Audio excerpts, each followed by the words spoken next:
La Facultad de Derecho da la más cordial bienvenida a todas y a todos nuestros seguidores al ciclo de conferencias La importancia de la participación ciudadana en la prevención y el combate a la corrupción, cuyo tema a tratar hoy el día será la importancia de la transparencia y acceso a la información pública para prevenir la corrupción, cuyo ponente será la maestra Luisa Jiménez Pauletti y el moderador será nuestro compañero de octavo semestre, Hisashi Miguel Catoco Mondragón.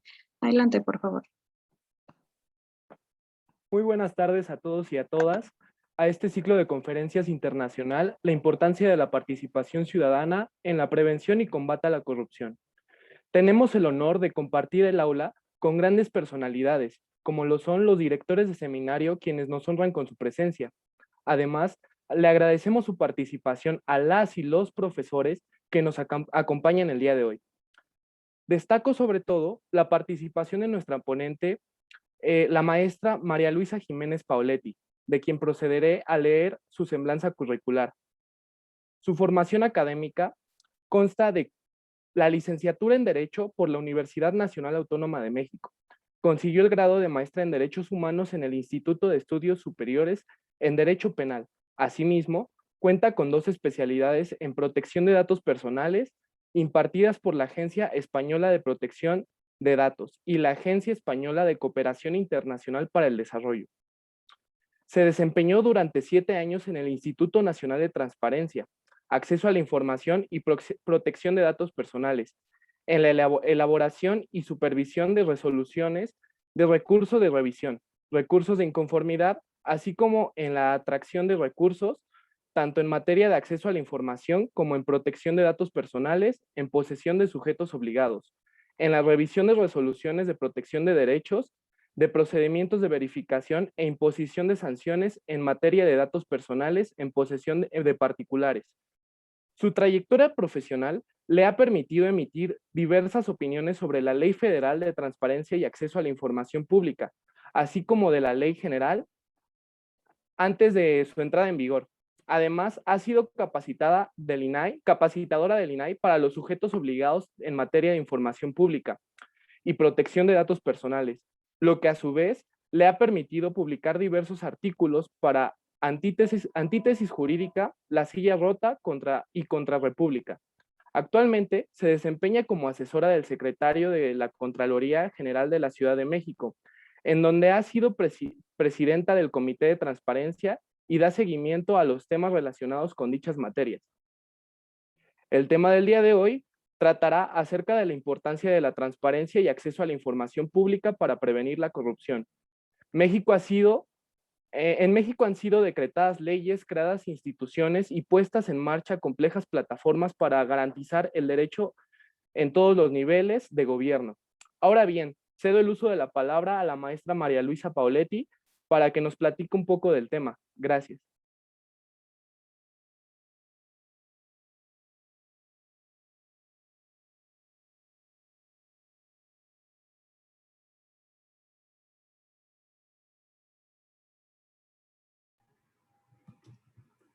Hola, muchas gracias a todos. Es un gusto. Muchas gracias por la invitación y por esa excelente presentación.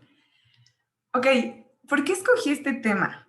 El tema de la importancia de la transparencia y el acceso a la información para prevenir la corrupción. ¿Cuál es el principal punto aquí? Siento que mucho nos han golpeado con esto de la corrupción, ¿no? ¿Cómo se mide la corrupción? ¿Cuál es la percepción de la ciudadanía? Si el INAI o los órganos garantes en las materias ayudan o no en el combate a la corrupción. Entonces yo quise hacer un poquito de esta semblanza. Espero que todos podamos digerir la idea de la misma manera en que yo lo hago y si no, se los comparto. Entonces empecemos con la corrupción. ¿Cómo entendemos todos la corrupción? Y quiero pensar que todos la entendemos de la misma manera. Si yo hablo de corrupción, todo el mundo piensa en algo específico.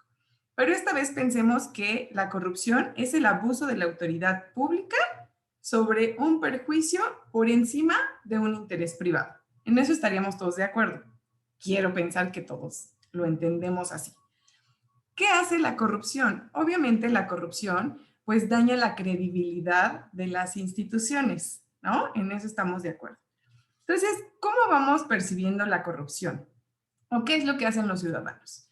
Yo me acuerdo hace unos años, digo, no soy tan grande, pero tampoco soy tan joven. Y entonces cuando uno quería saber algo, cualquier cosa sobre una institución, tenías que aventarte no sé cuántas paradas para ir, por ejemplo, al IMSS o al ISSSTE o a lo que sea que a ustedes se les ocurra, a la institución que se les ocurra. Entonces era bien complicado que nosotros pudiéramos preguntar algo y pudiéramos obtener esa información. Entonces, ¿qué pasó? Obviamente, la percepción de la corrupción crecía y la forma en la que los ciudadanos obteníamos la información bajaba, porque nunca obteníamos lo que queríamos. No sabíamos qué pasaba. Mucho se decía que las noticias pues estaban un poco amañadas a favor del gobierno, entonces nosotros no podíamos hacer alguna conclusión específica respecto de la información que nos daba a conocer el gobierno. Entonces a alguien se le ocurrió, bueno, si el conocimiento es poder y quien percibe la corrupción son los ciudadanos, pues por supuesto lo que necesitamos hacer es darle la información a los ciudadanos para que entonces los ciudadanos puedan calificar el buen o mal gobierno que llevaban a cabo los servidores públicos. Entonces, ¿qué se hizo? Obviamente apareció un instituto en materia de transparencia, acceso a la información y protección de datos personales, ¿no? Que está muy sonado y que últimamente es muy golpeado por el presidente. Pero veamos un poco el parámetro. ¿Qué hace el Instituto de Transparencia? El Instituto de Transparencia nos ayuda a obtener información. Ellos nos garantizan el derecho de acceso a la información. Esa es su principal función, ¿no? Entonces, ¿cómo vamos a garantizar esta información? ¿Qué es lo que pasa? Bueno, yo ciudadano, cualquier ciudadano, sin necesidad de decir quién soy o para qué quiero la información, puedo solicitarle la información al gobierno. Hasta ahí todo queda claro, ¿verdad? Ok, me gusta que por lo menos, ya que todos tienen su micrófono apagado, por lo menos me hagan una carita de que sí nos vamos entendiendo. Entonces, a ver, ¿qué es lo que va a garantizar el INAI? Yo, ciudadano cualquiera, le pedí, ¿a qué se les ocurre? A la Secretaría de la Contraloría. Bueno, no al INAI, porque la Contraloría de la Ciudad de México es local, pero pensemos al INFO. Le pedí lo que sea y entonces, como es un órgano garante, si la Contraloría no me entrega lo que yo solicité, voy a presentar un recurso de revisión y ellos van a garantizar que en efecto esa secretaría me dé la información que yo quiero. Lo mismo pasa en materia federal con el Instituto Nacional de Transparencia. Todo queda claro, ¿no? Ok, pero ¿qué pasaba aquí? Eso quería decir que algunos nos veíamos limitados, porque de acuerdo a un estudio que tiene publicado el INAI, dice que solo el 50% de la gente sabe que existe un instituto que se dedica a garantizar esta información. Pero eso va más allá, porque si solo un 50% lo sabe, ¿cuánto de ese porcentaje ejerce su derecho? Y de esas personas que ejercen su derecho, ¿a cuántas les puede interesar ejercerlo? Y no nada más ejercerlo, sino inconformarse por algún recurso de revisión. Entonces ahí el nivel pues ya bajó bastante y ya vamos como en un 20%. Entonces eso pues ya tampoco funcionaba tan bien, ¿no? Digo, el derecho está para quien decide ejercerlo, pero ¿y quien decide no hacerlo? ¿Qué pasa con esa información? Entonces, ¿por qué no? Se fueron más allá y dijeron, bueno, ya no es un derecho de acceso a la información. Ahora vamos a transparentar la información. ¿Cuál es la diferencia entre el derecho de acceso y la transparencia? Uno lo pido, uno lo exijo y el otro ahí está, ¿no? Me voy a robar un concepto de algunos comisionados que ocupan muy bien, muy frecuentemente e incluso en alguno de sus libros que dice, el transparentar la información es como si yo tuviera una vitrina, literal, de vidrio, donde yo pusiera todo lo que hago, ¿no? Y entonces todos los particulares, todos los ciudadanos pueden ver claramente qué es lo que yo estoy ejerciendo. Obviamente, si tú ya sabes qué estoy haciendo, pues ya puedes inconformarte al respecto. Entonces así funcionó la transparencia. Pusimos ahí toda la información que creímos que era del interés de los particulares para que ellos pudieran obtenerla. ¿Ok? Y luego, ¿por qué no? La Ciudad de México dijo, bueno, ¿y la rendición de cuentas? ¿Dónde quedó? Entonces, ¿qué pasa con la rendición de cuentas? Este tiene una característica adicional, que es que tú le puedas preguntar a los servidores públicos que te informen por qué de sus actuaciones, ¿no? Es decir, de una manera más racional, ellos tendrían que decirte por qué actuaran de esa manera. Obviamente, para los que somos abogados, entendemos que todo acto de autoridad va debidamente fundado y motivado. Es básicamente lo que estamos preguntando. Entonces, esto tendría dos objetivos, ¿no? Uno, pues ya que conoces la información y estábamos hablando de corrupción, pues entonces debe de haber una disminución de corrupción. Y la otra es que obviamente debe de haber un mayor desempeño al gobierno. Y me van a decir, bueno, ¿y eso cómo? Seguramente todos ustedes han visto de estos programas de Discovery Home and Health, donde siempre hacen experimentos con niñitos, ¿no? Y entonces le dicen, meten a un niño a un cuarto y le dicen, te voy a dejar aquí unos dulces, pero no te los puedes comer, porque si te los comes, hay un fantasma que te está viendo y te va a acusar, ¿no? Entonces ustedes ven que el niñito ve los dulces y se resiste porque lo va a acusar, ¿no? Y seguramente se va a quedar sin un premio, entonces el niñito no se para. Pero habrá uno que otro que decida retar al fantasma y agarre el dulce, ¿no? Eso es lo que básicamente se busca. Saber si yo transparento la información, cuántos servidores públicos hacen bien o hacen mal su trabajo. Obviamente no nos lo explican de esa manera, pero esa es la conclusión, ¿no? Entonces, bueno, ¿y cómo se hace esto? Ah, bueno, pues entonces yo le impongo al gobierno un mecanismo que me obliga a reportar cuáles son sus acciones. Hasta ahí todo queda muy bien, ¿no? Está padrísimo. Ahora vayamos más allá. ¿Qué pasa, por ejemplo? ¿Alguno de ustedes ha podido o ha intentado o lo ha visualizado de la manera en la que se los estoy comentando? Es decir, ¿alguno de ustedes ha visto que con el derecho de acceso a la información puedo atacar o puedo disminuir la corrupción? Si alguien levanta la mano y quiere participar, adelante, ¿eh? No es necesario que nos esperemos al final para las preguntas. ¿No? Ay, qué maravilloso. O yo soy muy buena, ustedes no tienen ninguna duda. A ver, pues eso sí pasa, ¿no? O sea, a pesar de que el presidente constantemente nos dice, es que la corrupción no baja, el INAI no hace nada. Bueno, me parece que alguien levantó la mano por ahí. Rivera, ¿quieres participar? ¿Nos pueden ayudar a desbloquearle su micrófono?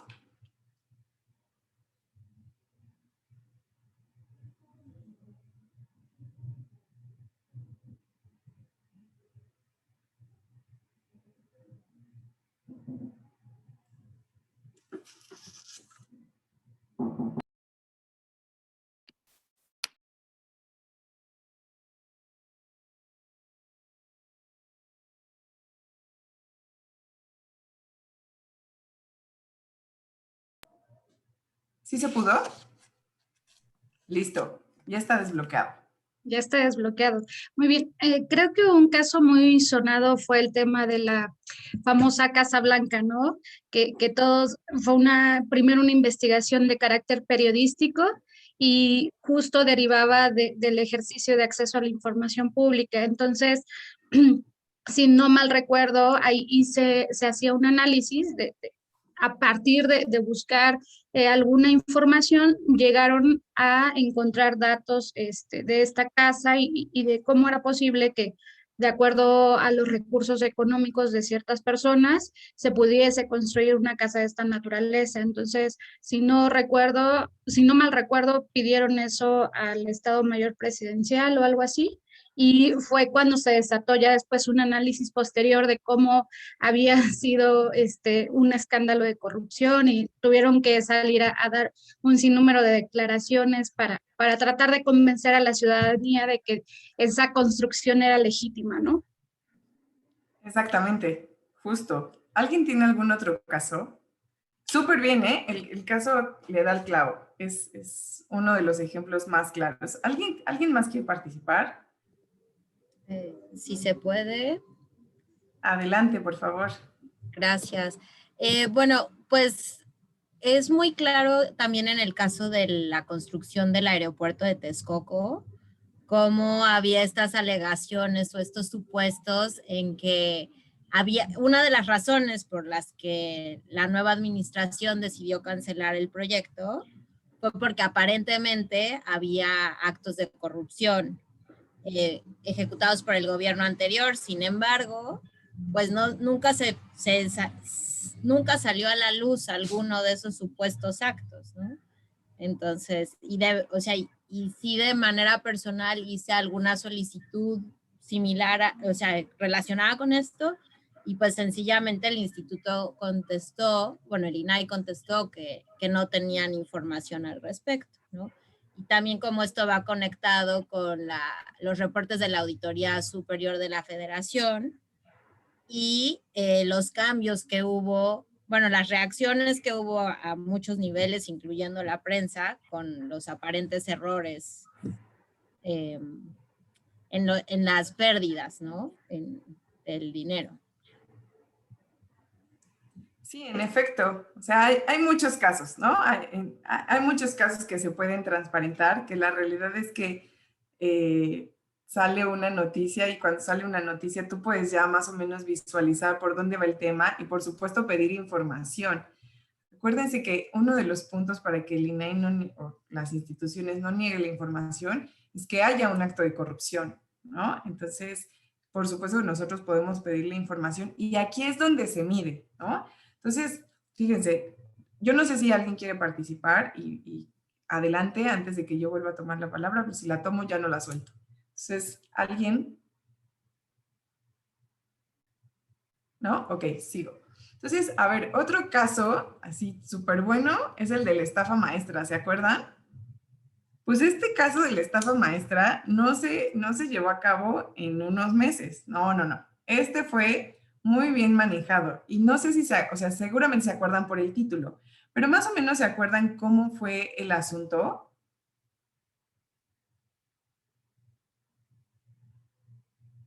Rivera, ¿quieres participar? Que veo que sí te sabes el asunto. Tú sí lees las noticias. A ver, cuéntanos de qué te acuerdas. Ok, se hacen una serie de investigaciones porque había unos contratos con universidades de todo el país, ¿no? Que habían recibido recursos públicos y no mal recuerdo también de carácter federal. Y entonces empiezan a salir distintas empresas y al localizar o tratar de localizar las empresas, porque el objeto del contrato era un poquito pues cuestionable y las cantidades pagadas también parecían ser muy escandalosas, entonces revisan a la empresa y empiezan a darse cuenta que las empresas eran empresas fantasmas, ¿no? Que no existían. Fue muy sonado también, por ejemplo, que aparecía el nombre de alguna persona y directamente fue algún periodista a buscar a esa persona, el domicilio dado en este contrato, y entonces encontraron que era una señora que en una esquina literalmente vendía tamales, ¿no?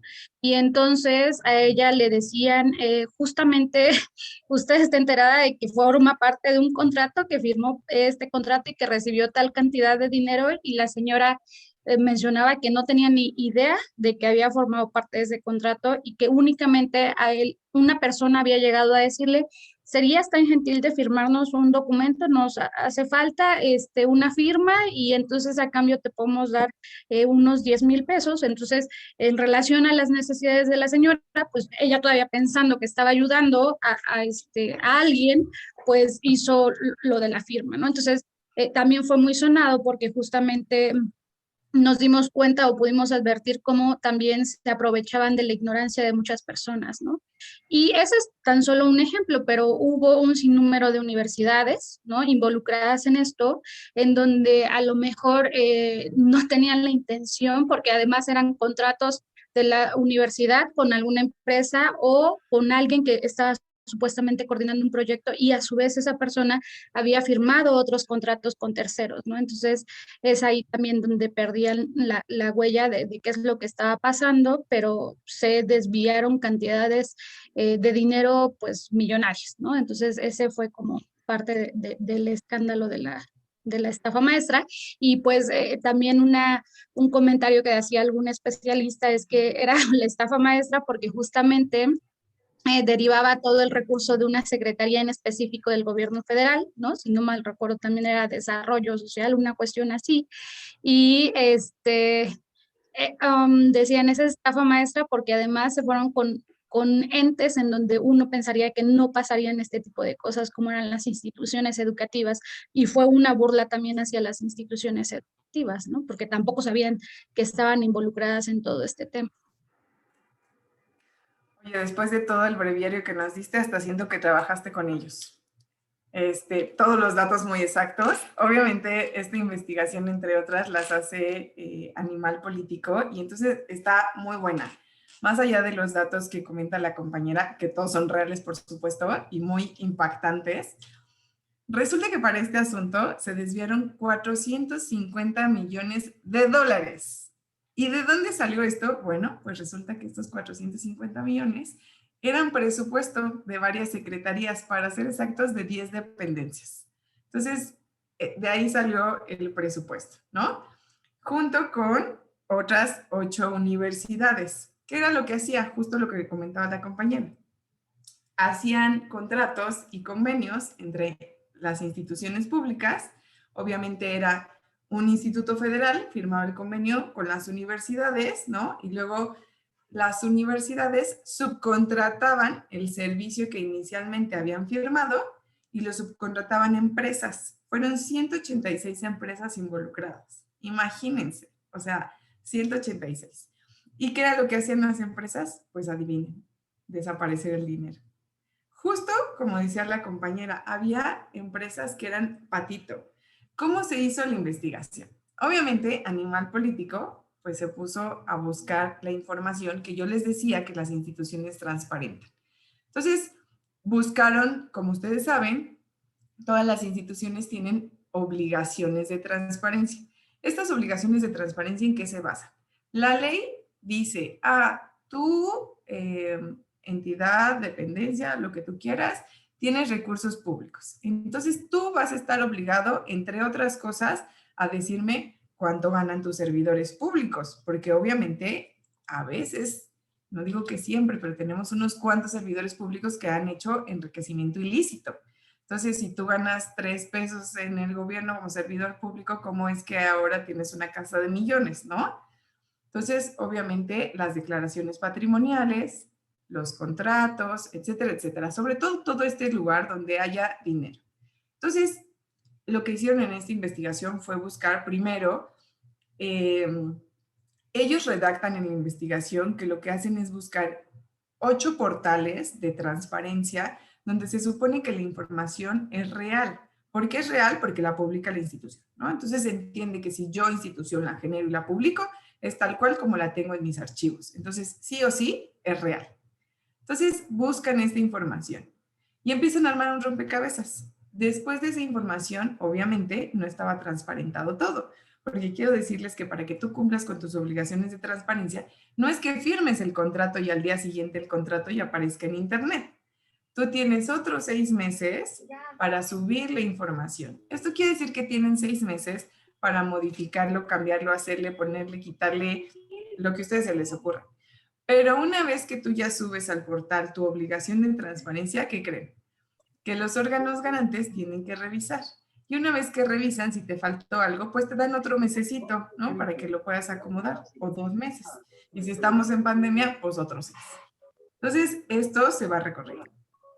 Después, como esta información no estaba completa, hicieron solicitudes de información. ¿Cuántas solicitudes creen que tuvieron que presentar para encontrar todo esto, para armar todo el rompecabezas? Alguien, quien sea, un número.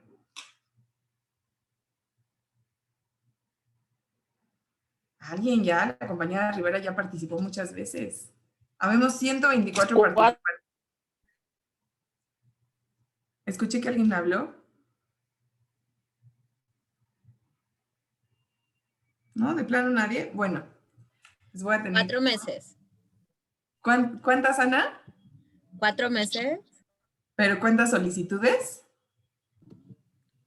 Ay, no, perdón. Por allí había otra Ana Karina que también abrió su micrófono. No te escuchas. Sí. 4 solicitudes de información pública. ¿4 ¿4? solicitudes de información pública? ¿4? Sí. ¿Sí? No, te quedó muy corta, muy corta. ¿Nada? Se presentaron 517. ¿Se imaginan presentar 517 solicitudes?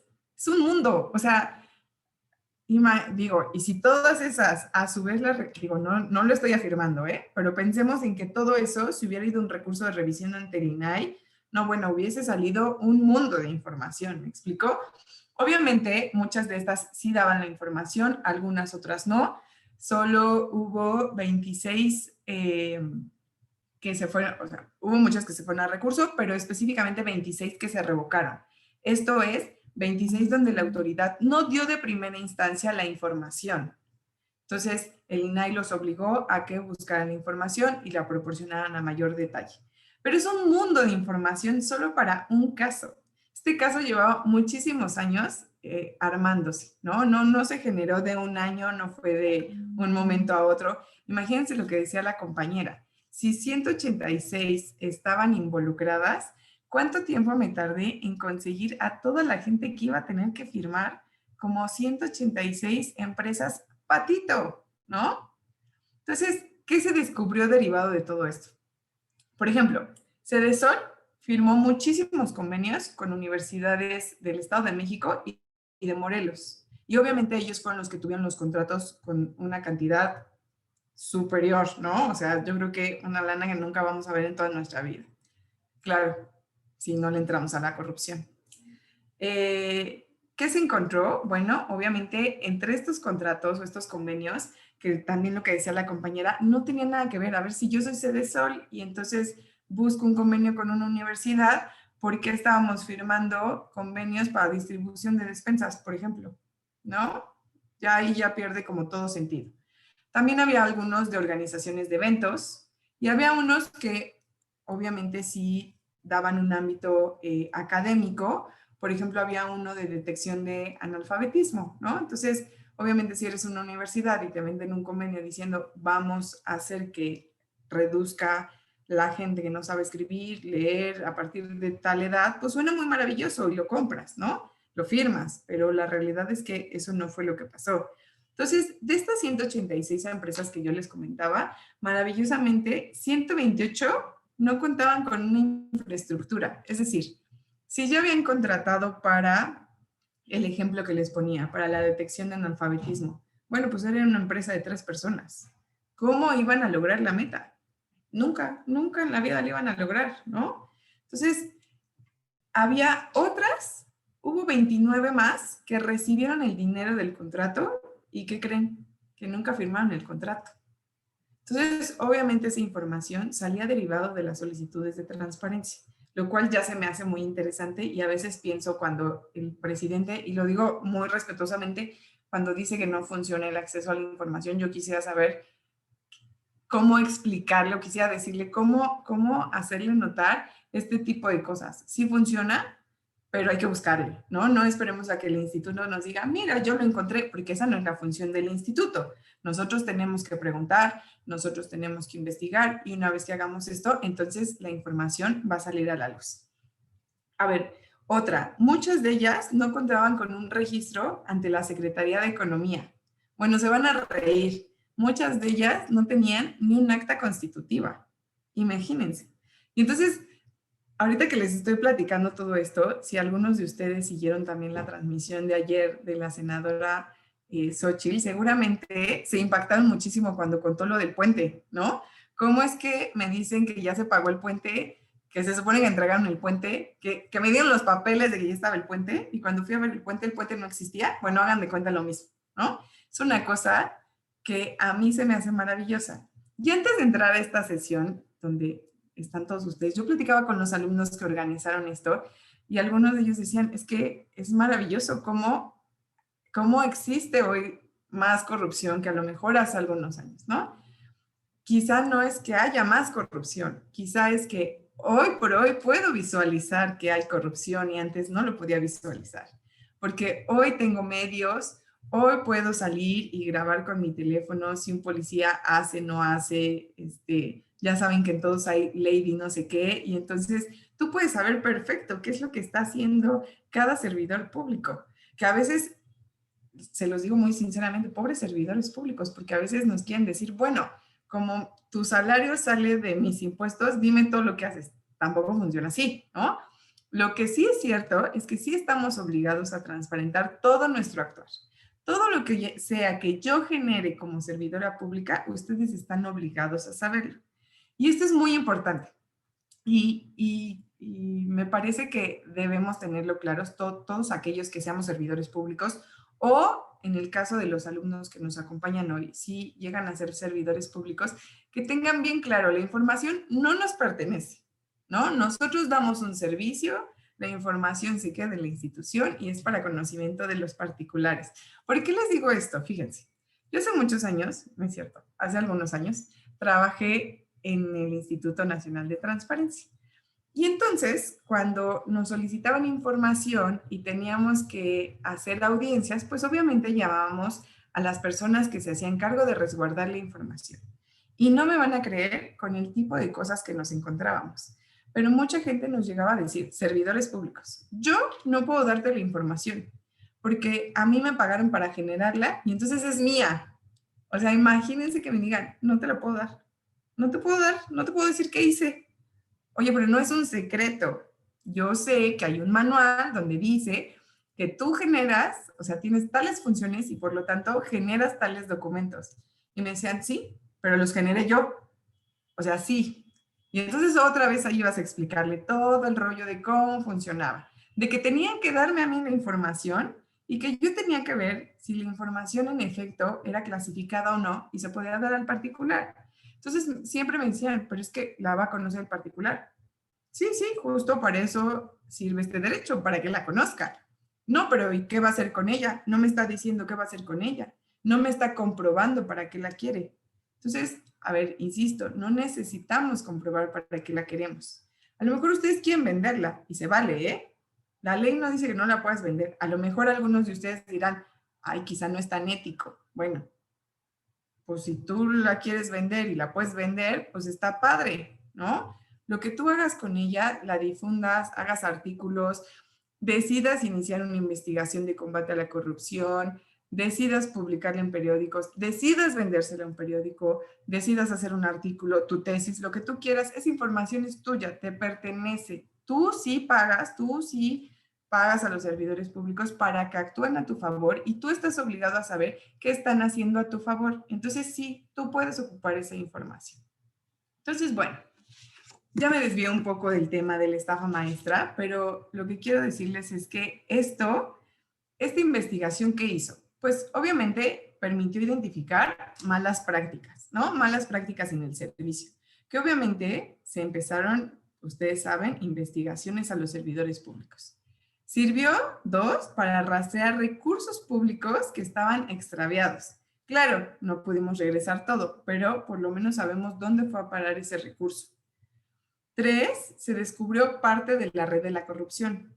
Tampoco quiero decir que descubrimos a todos, pero no lo sabemos, ¿no? La investigación no ha terminado, pero seguramente quien lo hizo va a pensar 2 veces en volverla a hacer, ¿no? Sobre todo el perjuicio que llevó con ello. Entonces, también hay otra. 4, varios servidores públicos tuvieron que rendir cuentas, pero no como un ejercicio de derecho de acceso a la información y transparencia, ¿no? ¿Por qué emitiste tal oficio? No, fue ¿por qué te llevaste tantos millones, tantos recursos, ¿no? Entonces, imagínense que alguien, por ejemplo, Rosario Robles, que termina en la cárcel por decidir hacer esto, entonces quizá el derecho de acceso a la información y la transparencia sí funcionan para poder erradicar la corrupción. No lo van a hacer solos, obviamente, nosotros tenemos que poner parte de eso.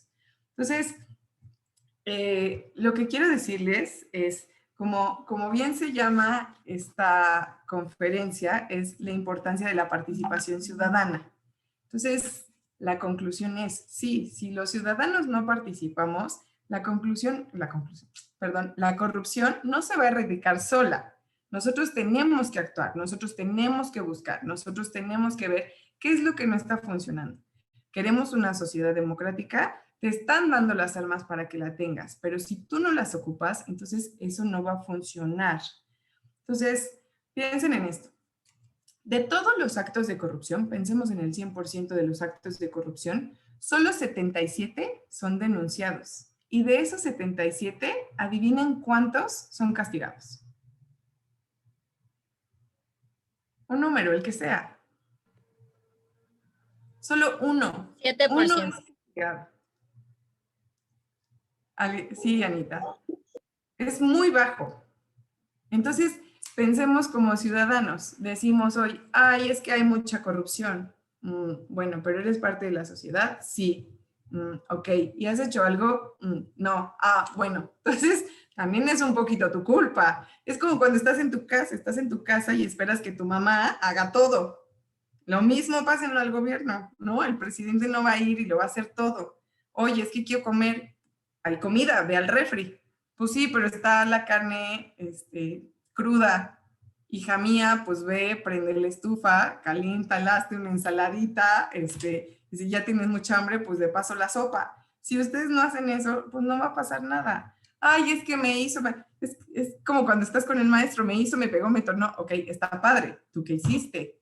Ah, no hice nada. Ah, segura no hiciste nada, ¿no? Entonces, de verdad que nosotros tenemos que entrarle a la participación, porque si no, no va a funcionar. Ahora, otro punto de conclusión, el insumo clave para las pruebas que nosotros queremos para erradicar la corrupción, obviamente, es el derecho de acceso a la información, la transparencia y lo que tú hagas con esa información.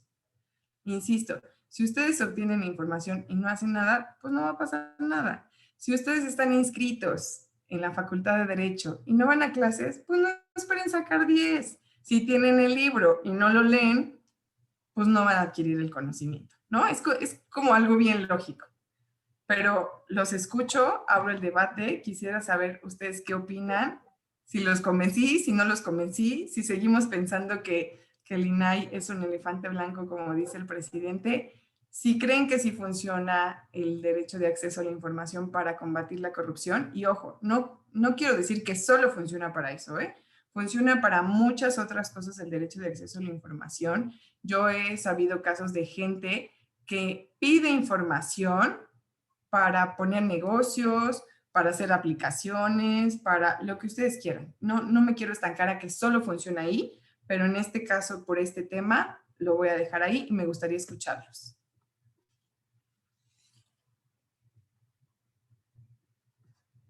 Chicos, Bueno, maestra, los escucha. Bueno, maestra, disculpe, ¿le parece bien si por lo que digan los compañeros pasamos a la ronda de preguntas y respuestas por si tienen alguna duda y además si tienen algún comentario? Claro. Ok, perfecto. Bueno, una de las principales preguntas es, bueno, si se puede negar el acceso a la información. Negártelo como tal, no. ¿Qué puede pasar? Puede pasar que la información que tú estés solicitando sea clasificada. Y cuando es clasificada hay dos tipos, que sea reservada o que sea confidencial. Cuando es reservada es porque hay un interés público de por medio. Pensemos en la seguridad nacional, la seguridad pública, algún delito que se esté investigando, etc. Hay 11 clasificaciones. O que sea confidencial. ¿En qué caso es confidencial? Por ejemplo, en el caso de los datos personales. ¿Cómo distingues una de otra? Uno es un interés, otro es un derecho. Uno tiene un periodo en el que puede ser clasificado, que va desde el día hasta los 5 años, y el que es confidencial no tiene temporalidad. Ok, gracias, maestra. Otra pregunta es, ¿cómo uno como ciudadano puede incentivar la participación, cómo puedes incentivar la participación ciudadana en el acceso a la información para prevenir la corrupción? Es muy bueno, fíjate. En estricto sentido, todas las dependencias, entidades, etcétera, etcétera, que reciben recursos públicos, obviamente están obligados a cumplir con la ley de transparencia. Entonces, lo que hace de facto las instituciones es que transparentan información que se supone que es de interés esencial. Por ejemplo, en el caso de la Secretaría de Salud, lo que más se publica, obviamente, por el momento en el que nos ocupamos, es información relacionada con el COVID. A lo que voy es, todas las instituciones deben de mutuo propio entregar o publicar la información que sea de interés de todos, la más relevante. Ahora, tú como ciudadano, ¿qué puedes hacer? Puedes solicitar que se publique cierta información que a tu consideración sea importante y relevante para todos. Si no es así, tú la puedes solicitar a las instituciones por medio de tu derecho de acceso a la información Y como yo se los comentaba, una vez que tú obtienes esa información, tú la puedes publicar. O sea, la información que tú solicitas por un derecho de acceso a la información se entiende que es pública para ti y para todos. Entonces tú puedes publicarla. ¿Quién hace esto? Yo ya voy a empezar a cobrarle a un periódico que se llama Serendipia, pero a mí me gusta mucho, se los recomiendo. Es un periódico que lo que hace es, se mete a las páginas de las instituciones, busca información relevante y con eso hace artículos de interés. Puedes hacer eso. Ok, perfecto. Nos llegó una pregunta por parte de Facebook de la transmisión y bueno, es ¿por qué hay solo un caso referente al número de castigados por actos de corrupción?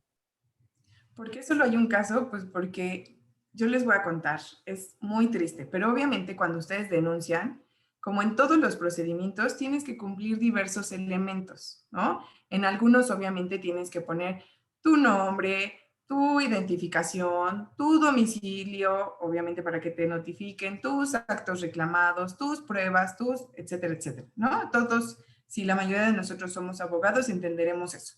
Entonces, si tú no cumples con los requisitos esenciales para que tu denuncia proceda, pues evidentemente no va a proceder.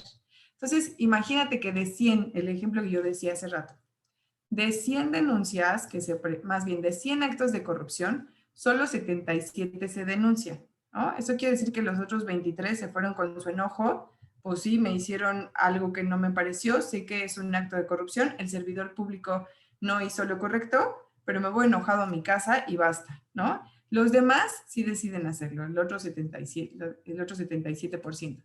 Sí, pero de ese 77%, ¿qué creen? Que lo que hace la gente es presentar denuncias anónimas sin todos los elementos. Entonces, muy seguramente se salen enojados y al momento de hacer su denuncia anónima ponen, el servidor fulanito de tal me atendió muy mal. Chin, pero no me dijiste por qué, cómo, cuándo, dónde, qué elementos te dio o no te dio, si tienes alguna prueba, si fuiste a hacer algún trámite, o sea, no me dicen más. Eso quiere decir que solo una persona completa el trámite. Esa parte ya no se queda tanto del lado de las instituciones. Insisto, también nosotros si no hacemos todo el procedimiento y queremos pues, que haya una impartición de justicia, no se va a lograr si no damos los elementos completos. Entonces, por eso es lo que pasa. Ok, muchas gracias. El compañero Oscar Zavala quisiera saber cómo opera la excepción de reserva de la información por actos de corrupción. Ah, pues ese es muy interesante. La Ley de Transparencia de la Ciudad de México señala que cuando son actos de corrupción, tú deberás darle información. Y ese es un punto clave porque es muy complicado comprobar cuándo sí es un acto de corrupción, porque en efecto un órgano garante no tiene esa facultad. Y lo mismo pasa en el Instituto Nacional de Transparencia. La ley federal establece que cuando hay delitos de lesa humanidad también podemos, o que violen derechos humanos, también tenemos que transparentar esa información. Sin embargo, estos órganos no son los esenciales, no tienen esas facultades para decidirlo si sí o si no. Entonces tienen que esperar una resolución de otro organismo para que este organismo diga sí, sí hubo acto de corrupción o sí hubo una violación a derechos humanos y entonces el instituto o los órganos garantes puedan proporcionar esa información. Ok, perfecto. Otra de las preguntas que mencionan es que ayer se mencionó que el proyecto de la construcción de la línea 12 del metro está clasificado como información reservada. Si es obra pública, ¿por qué se reserva la información y no hay un mecanismo para quitarle ese efecto? Ah, lo que está reservado ahí son los procedimientos. O sea, si lo de la línea 12 está en un procedimiento de investigación, obviamente como todos lo sabemos y lo escuchamos diario en las noticias. Entonces, hay que tener mucho cuidado con lo que estamos pidiendo y entender lo que se está reservando. Si nosotros pidiéramos los contratos te los pueden dar. Si tú pides cuánto se gastó para hacer el metro, te lo van a dar. Si tú pides quién participó, seguramente, y digo seguramente dependiendo si está en los contratos, ¿no? Te lo van a dar. Pero si hay parte de esa información que obra en una investigación, entonces toda la información que se genera a partir de esa información, de esa investigación, perdón, ya no te la van a dar. ¿Por qué no te la van a dar? Porque la ley dice que si yo te la doy a conocer, entonces quien esté involucrado podría hacer ciertos actos que entorpezcan el procedimiento. Por lo tanto, eso ya no te lo doy. Si es antes de y está público, te lo puedo dar. Si se generó a partir de la investigación, ya no te lo voy a dar.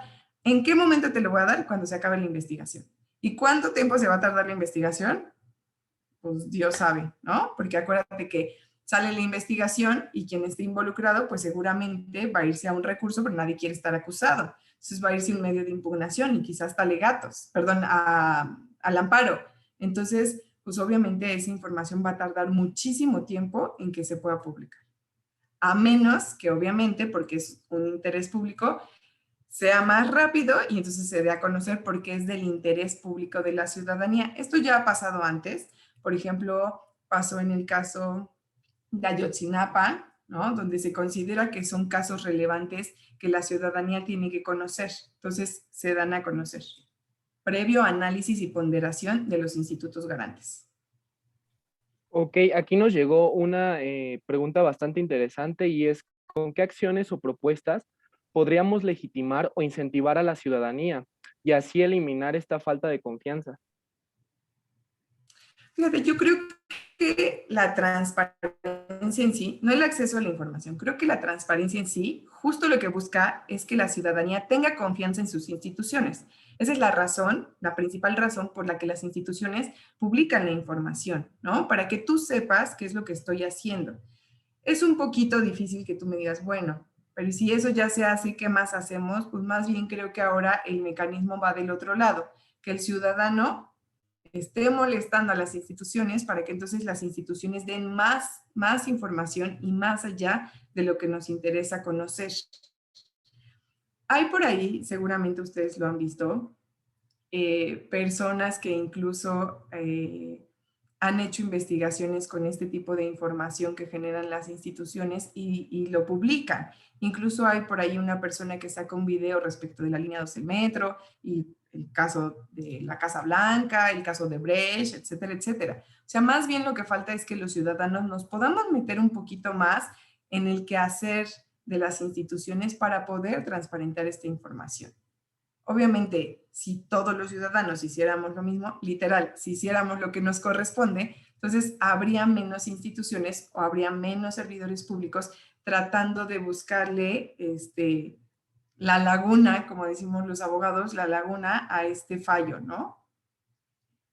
Y bueno, para finalizar como última pregunta, nos dicen que si considera que la información clasificada de los contratos de las vacunas anti-COVID es correcto que se hayan clasificado. Nos comentan que hace falta saber costos y calendarización. En cuanto a los costos, debe ser información que debe estar pública. Si eso se hubiera clasificado, evidentemente no estaría de acuerdo.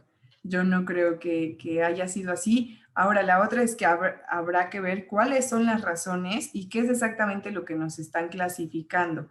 Los costos no podrían estar clasificados, el calendario no puede estar clasificado, los contratos no pueden estar clasificados. Todo, recuerden esto, todo lo que tenga recursos públicos del Estado no puede estar clasificado.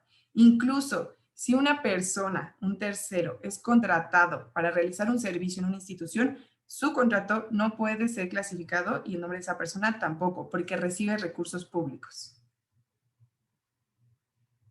Bueno, para concluir, le agradezco muchísimo su participación, profesora. La verdad, un tema bastante importante. Saber e informarnos todos los ciudadanos acerca del tema. Y bueno, cedo el uso de la palabra a la maestra Maratelma Vega Pozos. Muchas gracias.